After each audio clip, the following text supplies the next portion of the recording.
What's going on, guys? Today I want to talk to you about how to best hire and recruit new team members for your business in a remote work environment. So I have a couple of things written down here.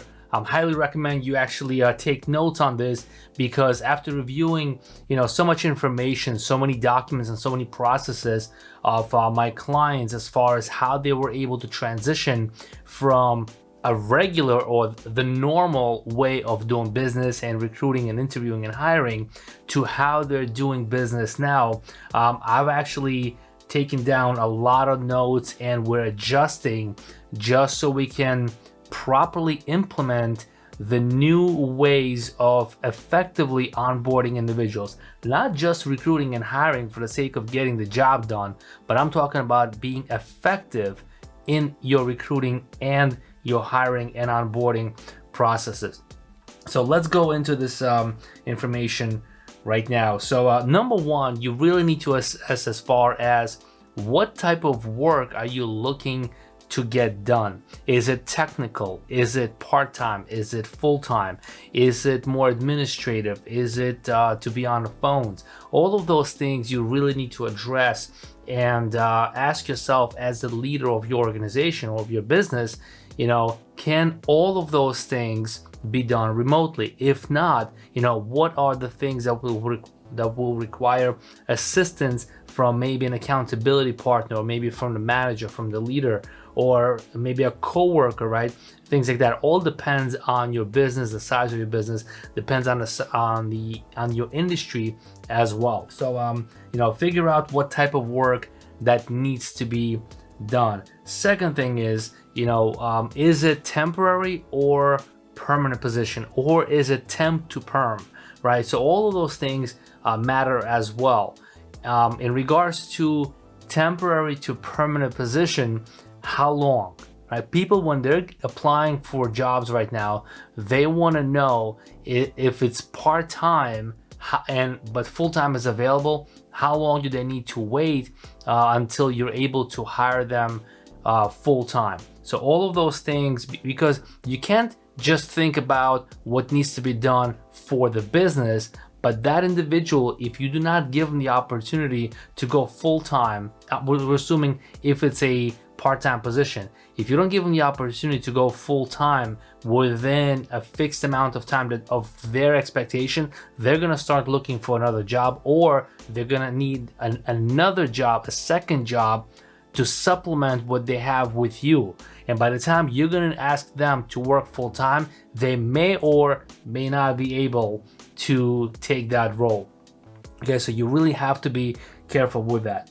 Okay, now in regards to technicalities of the job placement, do you have a cloud-based solution for these new team members to do their job effectively? Do you have cloud-based system, or whatever it is that you need for them to get their job done, a cloud-based platform, right? Now, what are the reasons why you need to have a cloud-based system for them to be effective in their job?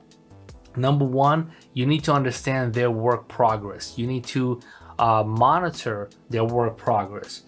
Second reason is you have to have accountability. Just because they understand what they need to do, it doesn't mean that they cannot be held accountable. One of the things that I talk about a lot in regards to building an effective work culture is the accountability process, because it's very, very important. Because you look at any successful organization, whether it's athletics, whether it's religion, whether it's military, whether it's a corporate environment, whether it's small business, any successful organization, you're gonna find lots and lots of accountability, so they can track, measure, and monitor. All of those things go hand in hand when it comes to accountability. Okay, now I mentioned track, measure, monitor. So all of these steps go into the cloud-based solutions. Whatever program that you have in place, maybe it's something even when you had prior to COVID and you've used in your office, in your facilities, right? Is it good enough to track, measure, monitor, and hold your team members accountable? ask yourself, if it's missing any of those components, that means you need to find a new solution. You need to find a new technology that will help you do all of those things. And one of the big reasons why you need to find a new solution is because if you can't do any of those 3 and 4 things, that means you won't be able to scale your team. You won't be able to scale your business. Therefore, you won't be able to scale your revenue.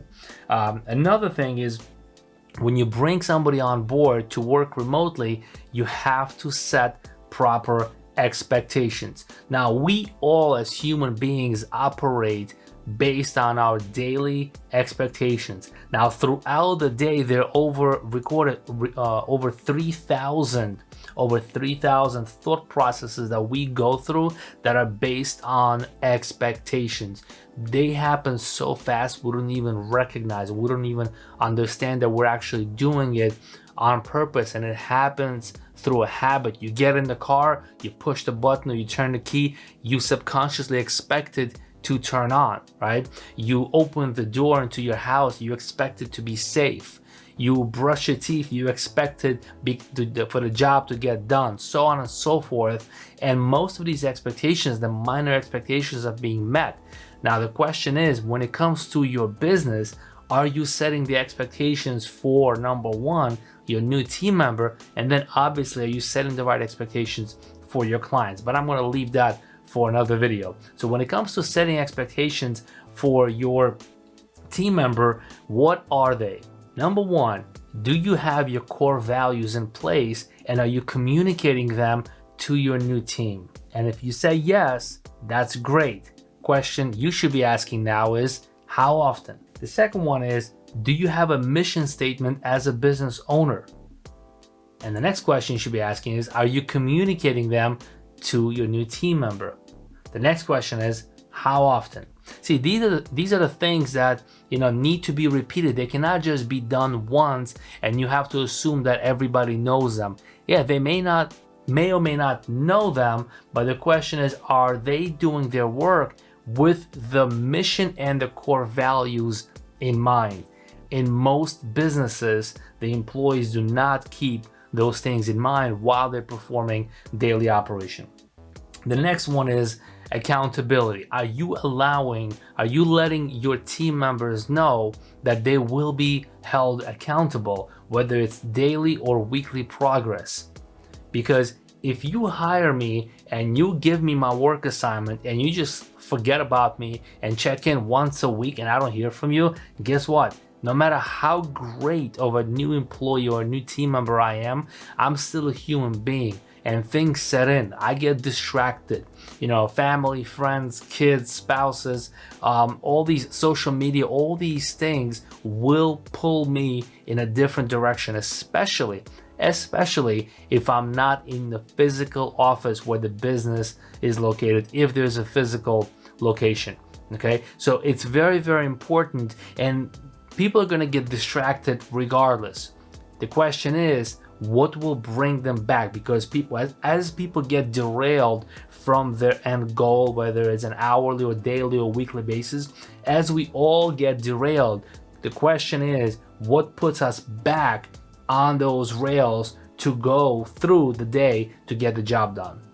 Okay, so what's the accountability process? And are you setting the expectation to let them know that, hey, this is what you got to do, but there will be an accountability process in place as well. Okay. Also, what are the daily, maybe hourly, maybe quarterly, weekly, monthly goals? What are the goals that you have for your team? Are your goals being shared with your team? Because remember, as a leader, your goals should be always bigger than the rest of the people that you're actually leading, right? And then, are you setting the goals for your team members? Are they setting their own goals? And then the question is, who is holding them accountable? Again, we're going back to accountability, because accountability is the biggest component. It's not the cloud-based solutions. It's not none of those things that I talked to you about before. Accountability is the key ingredient to getting anything done, whether you're employing somebody in-house or you're employing somebody part-time or full-time remotely. It really doesn't matter. It all comes back to accountability and setting expectations. And last but not least is growth. Are you allowing your new team member access to the information for growth? Are you speaking about where that position or where that job role will be in the next 6 months, 12 months, where your company will be in the next 6 months, 12 months, maybe 5 and 10, 20 years? Are you a long-term thinker, or you're just a type of a business owner that's only thinking about the revenue today just to cover your bills and all your overhead and the payroll, right? So you need to be communicating to your new team members about growth, the growth for them, but also the growth for the organization, because as human beings, we all want to know that we are part of growth, whether it's for us or part of the team. What are we doing to contribute towards the growth of the organization? How is my presence making a difference, right? So all of those things need to be communicated, especially when you're hiring people for remote work, because it is not easy to hold people accountable. And if you notice, it's not just for the people that are on a payroll, it's anytime you do some sort of a collaborative work remotely and the people are not present and physically located in the office, it's a lot more difficult and a lot more challenging to get the job done. I've studied multiple major companies, and a lot of companies that have not made a decision to keep their employees, not subcontractors, but employees, to keep in-house, but instead they're actually working from the comfort of their own home. There are a lot of benefits to that for the corporation, but one of the things that always stands out, there's absolutely no healthy work culture in those organizations when people are not physically present. Now, due to the current times with everything that's going on, everything that's happening in the marketplace, not just United States, but globally, I understand that it's not easy, and in many cases, it is not allowable to have your entire team present in a physical location in your office, right? So we have to adapt to the new way of getting the job done. So that's why it's extremely important to actually have these expectations, have the accountability process in place, and have the core values written out and spoken about with your new team members. Having a cloud-based solution for all of those things. And because the job, not only your leadership has to be transparent, but the day-to-day operation has to be transparent enough so accountability is no longer an issue. So people are not scared or intimidated by the word accountability. Oh, the big brother is going to be watching. It's not like that at all. Everybody is being held accountable. One of the major problems with adults transitioning into the marketplace after they finish school is there's lack of accountability. There's no more teachers, there are no more professors to hold you accountable.